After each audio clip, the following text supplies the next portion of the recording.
At my sister's wedding, my mother shouted during her speech, "She's only here because we needed an extra chair filled."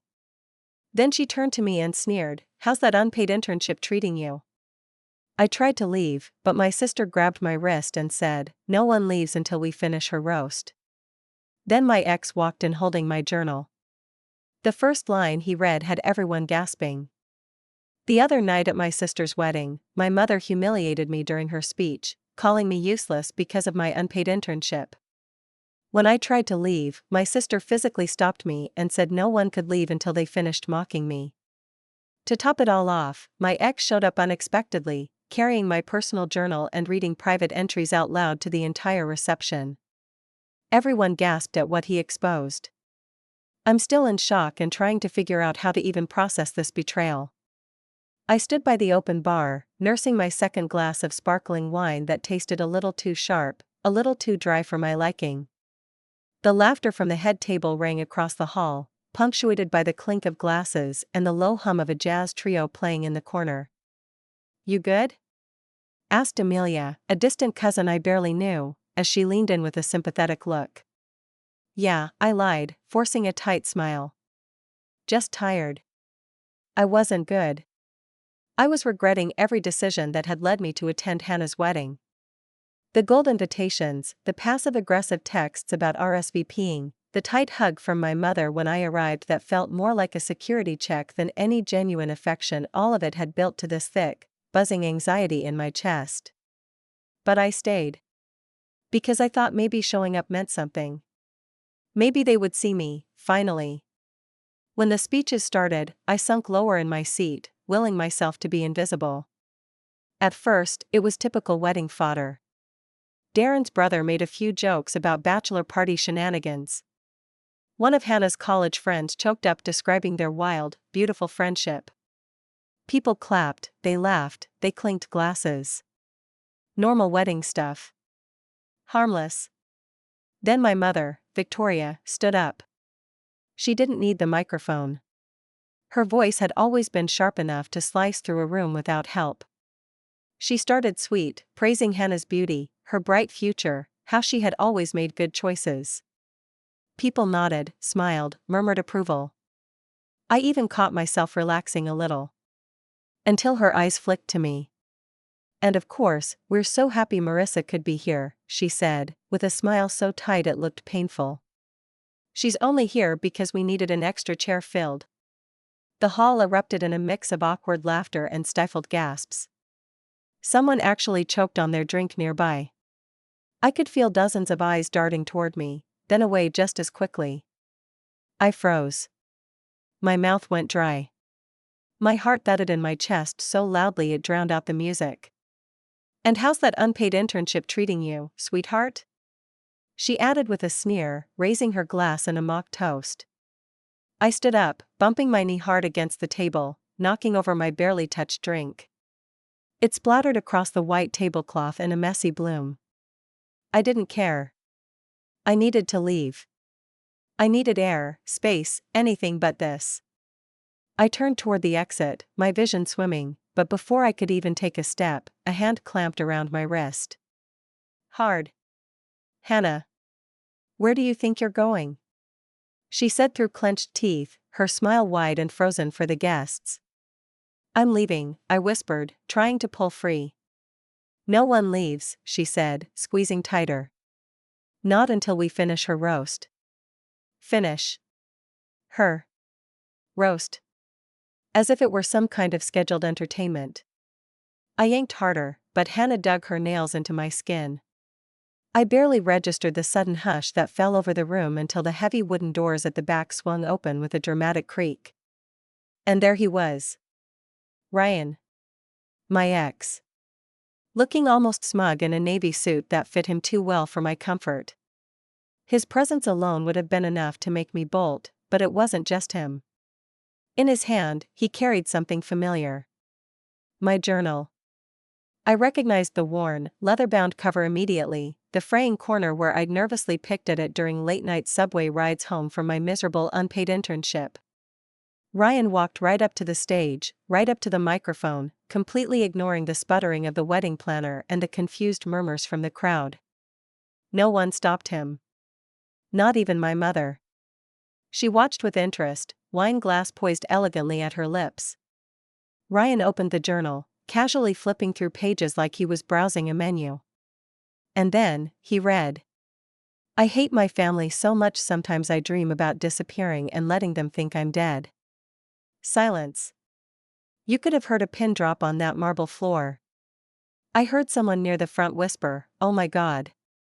Ryan looked up, smiling like he was doing me a favor, and kept reading. He read about the lonely nights I spent sobbing into my pillow after another cruel family dinner. About how I once wished I was an only child, just to escape the endless comparison to Hannah. About the day my mother told me she didn't know what had gone wrong with me. About the way Ryan himself had used my insecurities to twist and manipulate me during our relationship. I stood there, rooted to the floor, each word feeling like a slap. Each secret no longer secret. My mother's face flushed deep red not with shame, but with anger. Hannah had gone still, her hand dropping from my wrist, her mouth slightly open. My father looked like he wanted to disappear into the woodwork. When Ryan finally closed the journal with a theatrical snap, he tossed it onto the ground at my feet. Congratulations, Marissa, he said, voice dripping with sarcasm. Looks like you finally got the attention you were begging for. He turned and strolled out of the room without a backward glance.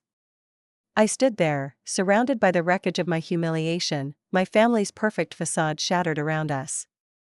No one moved. No one spoke. The music had stopped. The only sound was the faint hum of the air conditioning. Victoria was the first to recover.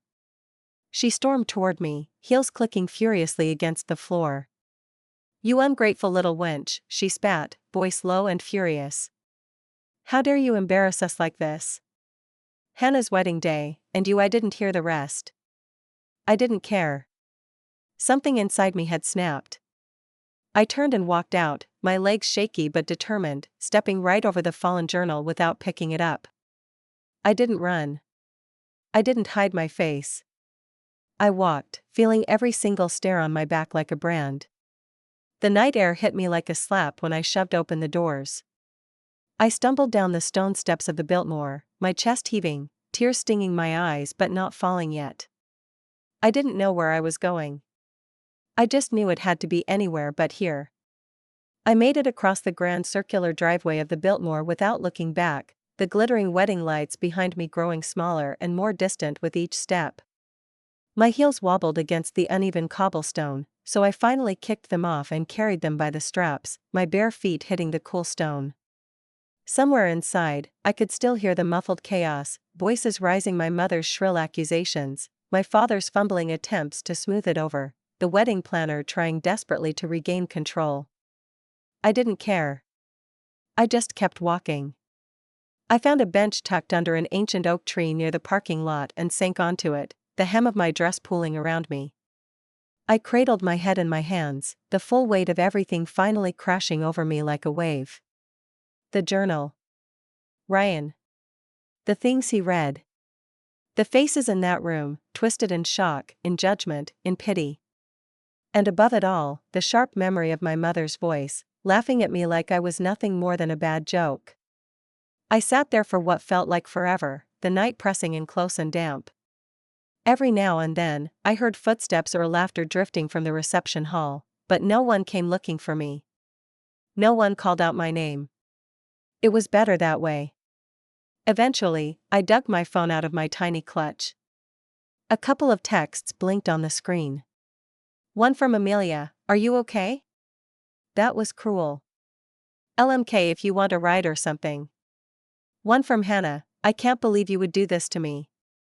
Selfish girl." And one from my mother, "Of course, come back inside right now and apologize or don't bother showing your face at Christmas." I stared at the messages, my hand trembling slightly. Then, without thinking too much about it, I turned off my phone and stuffed it back into my bag. No more noise. No more demands. I sat there a little longer until the cool night air started to bite at my bare shoulders. I didn't have a plan, but I knew I couldn't stay here. I stood up, wincing as pebbles dug into the soles of my feet, and made my way across the lot. I flagged down a cab near the main gates, an older man with a kind face who didn't ask questions when I climbed in barefoot, mascara smudged, dress wrinkled. "Where to, miss?" he asked gently. I paused, my mind blank. "Home? Hotel? Anywhere but here?" "Downtown Asheville," I said finally. "Any cheap motel you know?" He nodded, and we pulled away from the estate, the Biltmore shrinking in the rearview mirror until it disappeared entirely. The ride was silent. I stared out the window, watching the trees blur by under the streetlights, the weight in my chest heavy but familiar, like an old friend. We pulled up to a battered-looking roadside motel. The neon sign buzzed weakly in the humid air. It was perfect. I paid him, he gave me a discount without saying a word, and I shuffled into the lobby, still barefoot, still stunned. The night clerk barely glanced at me as I filled out the form, slid over my credit card, and collected a resting room key attached to a battered plastic fob. The room smelled faintly of mildew and cleaning solution. The bedspread was a weird floral pattern, stiff and scratchy. The air conditioning unit rattled and whined. I collapsed onto the bed fully dressed, staring at the cracked ceiling. My mind raced, replaying everything. The speech. The journal. Ryan. Hannah's nails digging into my skin. My mother's voice. I pressed the heels of my palms into my eyes until I saw stars. How had it come to this? I thought about the little girl I used to be, the one who used to trail after Hannah, desperate for attention, for praise, for a scrap of kindness. I thought about the nights in my Brooklyn apartment where I had stayed up until 2 in the morning working on manuscripts, too broke to afford proper meals, wondering if any of it would ever matter. It hit me then, sitting there in that grimy motel room, that it had never mattered to them. It never would. Nothing I did would ever be enough for my family. I could have published a best-selling novel, won awards, built an empire, and Victoria would still find a way to sneer and diminish it. They didn't want me successful. They wanted me small. They wanted me to fail, to stay beneath them, easy to mock, easy to control. The realization didn't feel freeing at first. It felt crushing. Like the final door slamming shut. I curled up on the bed, still in my formal dress, and finally cried. The kind of crying that leaves you raw, scraping at your insides, stripping away the last of your defenses. It wasn't graceful or quiet. It was ugly, snotty, full-body sobbing that shook the whole bed. No one came to comfort me. No one would. And maybe that was okay. Somewhere around 3 in the morning, I fell into a fitful sleep. When I woke up, the room was bathed in harsh early light, and my head throbbed like I had a hangover even though I'd barely drunk anything. My makeup was smeared, my dress twisted around me. I peeled myself out of it, shivering as the cold air hit my bare skin, and grabbed the motel towel, rough and small, to wrap around myself. My phone was still off. I didn't turn it on. I didn't want to know what new messages awaited me. Instead, I sat on the edge of the bed, towel wrapped tight around me, and stared at the cracked linoleum floor. What now? The question felt too big. I needed to get back to New York. I needed to get back to the life I was building, shaky and uncertain as it was because it was mine. I pulled out my laptop from my small overnight bag and booked a flight. One way. Leaving that evening. No goodbyes. No explanations. They didn't deserve them. The rest of the morning felt mechanical.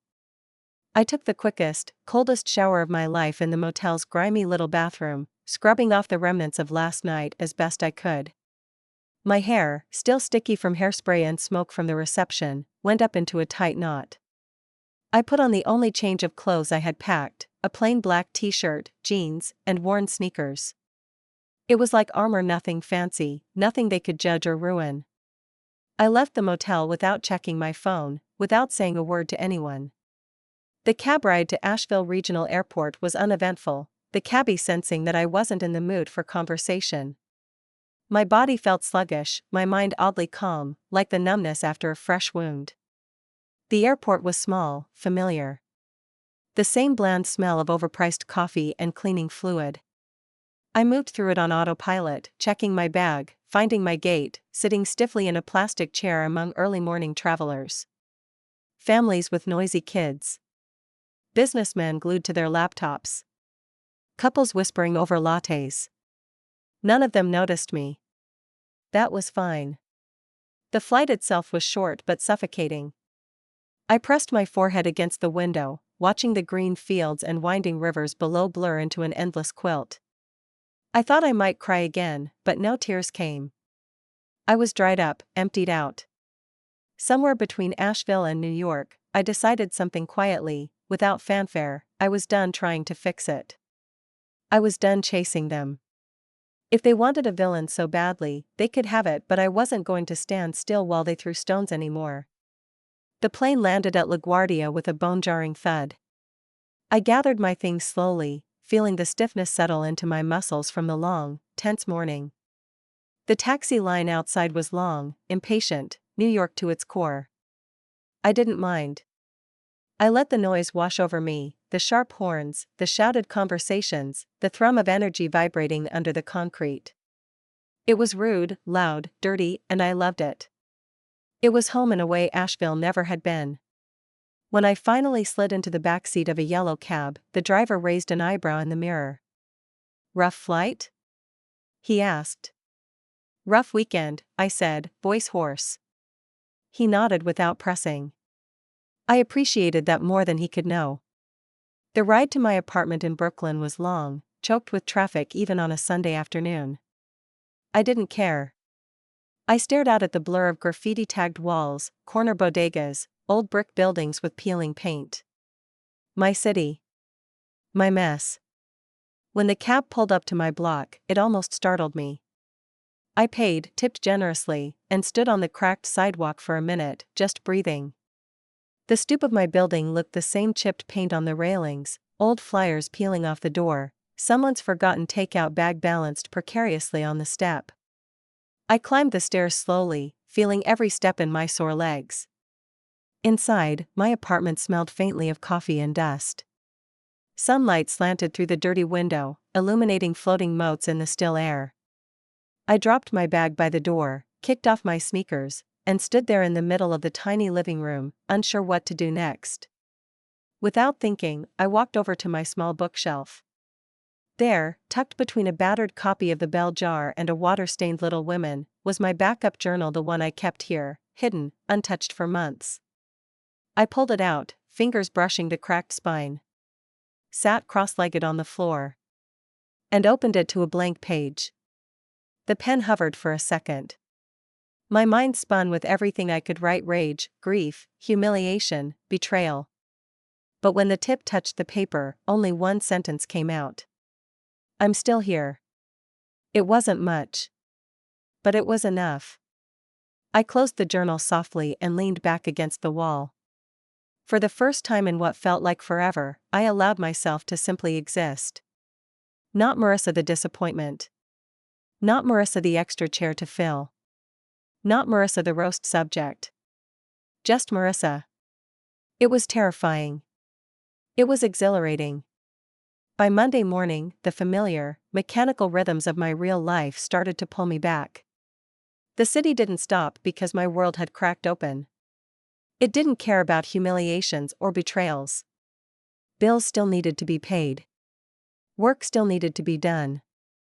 I sat at my small kitchen table, the one wobbly leg propped up by a folded magazine, sipping coffee from a chipped mug. The sun barely peeked through the slats of my crooked blinds. I scrolled through my email with one finger, dreading what might be waiting. Mostly spam. A few work updates. Nothing from Hannah. Nothing from Victoria.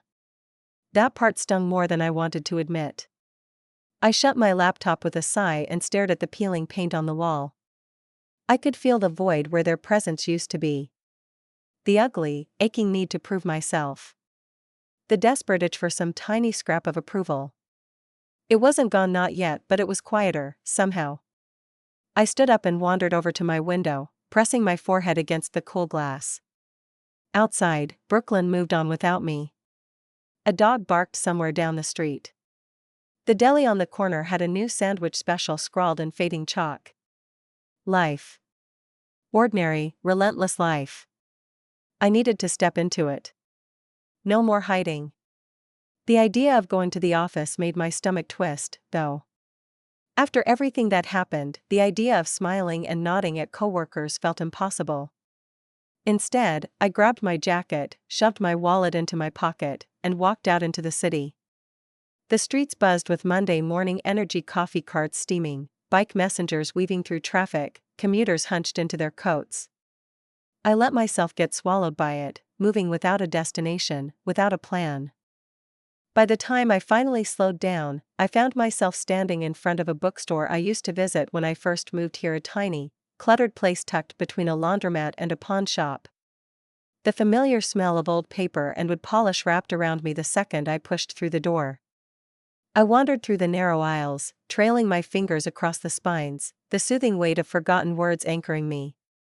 At the back of the store, tucked away near the poetry section, was a small corkboard cluttered with flyers, tutoring offers, band auditions, freelance gigs. One caught my eye.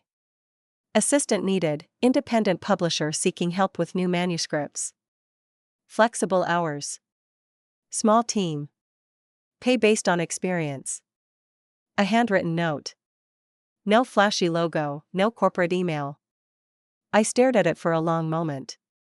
Was it reckless to even consider something new right now? Shouldn't I be clinging to the one thing I had, my current internship, even if it was unpaid? But something about the neat handwriting, the smallness of the opportunity, the possibility of being seen, really seen, made my heart skip. I pulled out my phone and snapped a picture of the flyer. Maybe. Just maybe. I wandered out of the bookstore feeling lighter somehow, the heavy stone in my chest loosening a little. As I made my way back toward home, my phone buzzed for the first time in hours. Not a text. Not a voicemail. A call.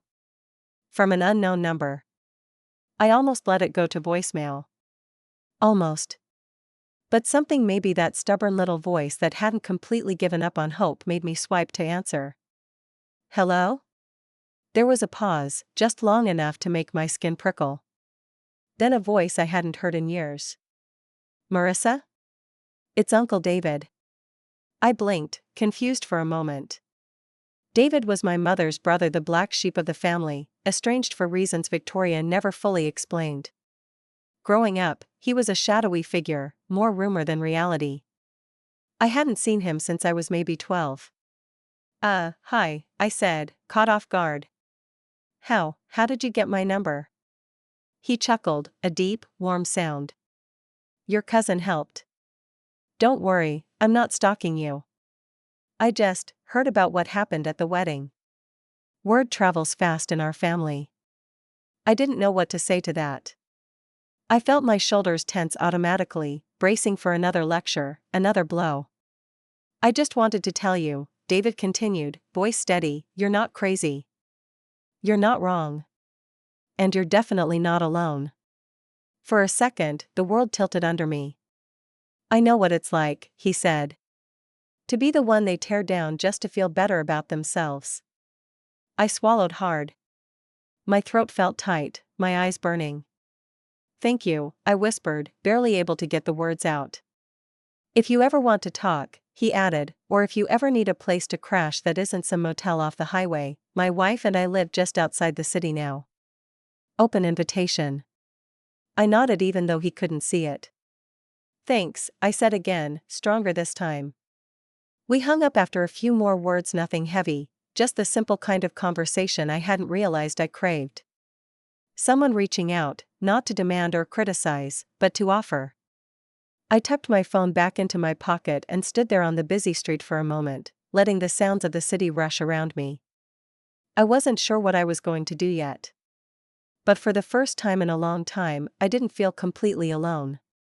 The rest of the week moved slowly, like I was wading through mud. I went back to my internship, kept my head down, but something inside me had shifted. I wasn't working to prove myself to anyone anymore, not to Victoria, not to Hannah, not even to some imagined version of success they would finally approve of. I was working for me. I also called the number from the bookstore flyer. The woman who answered, Rebecca, sounded sharp, kind, and absolutely no nonsense. Within a few minutes, she invited me to come by her office, which turned out to be a cramped but lively space above a bakery in Williamsburg. Books and manuscripts stacked everywhere, windows cracked open to let in the smell of fresh bread and coffee. I knew immediately, this was where I needed to be. By the end of the week, I had a part-time paid position working for Rebecca's independent press. Nothing glamorous, mostly editing, organizing, running the occasional errand, but it was real. It was mine. Every day I took the subway home exhausted but somehow lighter.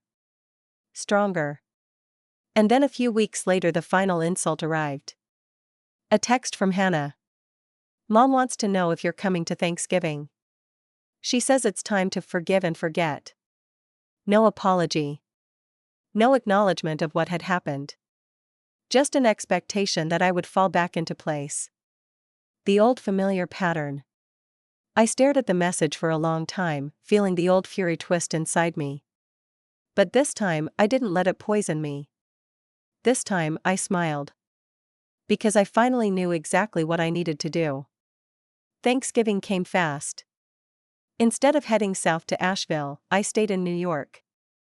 I baked a pie for my neighbor Mrs. Patel, who lived alone upstairs. I went to Uncle David's house in New Jersey, where I met his wife, their 2 dogs, and a living room filled with warm laughter and none of the cold, sharp judgment I'd grown up with. While Hannah and Victoria sat around a glossy table pretending to be a perfect family, I was laughing over burnt stuffing and homemade wine with people who actually wanted me there. But I wasn't done yet. A few days before Thanksgiving, I had mailed something to Hannah and to Victoria, and my father separately. Hand-delivered, signature required, so they couldn't pretend they didn't receive it. Inside each envelope was a simple letter. I didn't yell. I didn't accuse. I didn't insult. I wrote the truth. In calm, careful words, I laid out what had happened at the wedding, what they had done to me over the years. I described how it had made me feel, the damage it caused. And then, without bitterness, I told them that I was done trying to belong to a family that had only ever valued me as a punchline. I wasn't seeking revenge. I wasn't seeking reconciliation. I was simply telling the truth. Without asking for permission anymore. At the end of the letter, I wrote, "Please do not contact me unless it is to offer a sincere apology, not an excuse. Otherwise, consider this goodbye. Short. Final." I signed my name and sent it without a second thought. Weeks passed. Christmas came and went. No apology. No excuse. Only silence. Exactly what I wanted. Meanwhile, my life in New York blossomed. I got promoted at Rebecca's publishing house. My hours increased, my responsibilities grew, and slowly, steadily, I started editing manuscripts of my own. I made real friends, people who didn't see me as an embarrassment to be laughed at but as someone they actually respected, even admired. One night, deep into winter, as snow dusted the city streets, I sat by my window with a mug of tea and reread the last page of my journal. I'm still here. It was true. I was still here. And better yet, I was free. Victoria's voice didn't live in my head anymore. Hannah's jealousy didn't touch me. My father's indifference couldn't reach me. They had lost me. And they had no one to blame but themselves. That was the real revenge. Not cruelty. Not violence. Just living well. Living without them.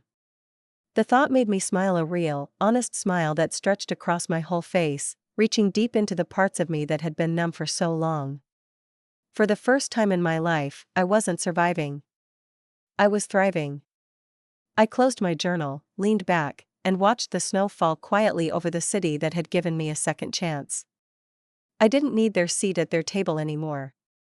I had built my own. And it was more than enough.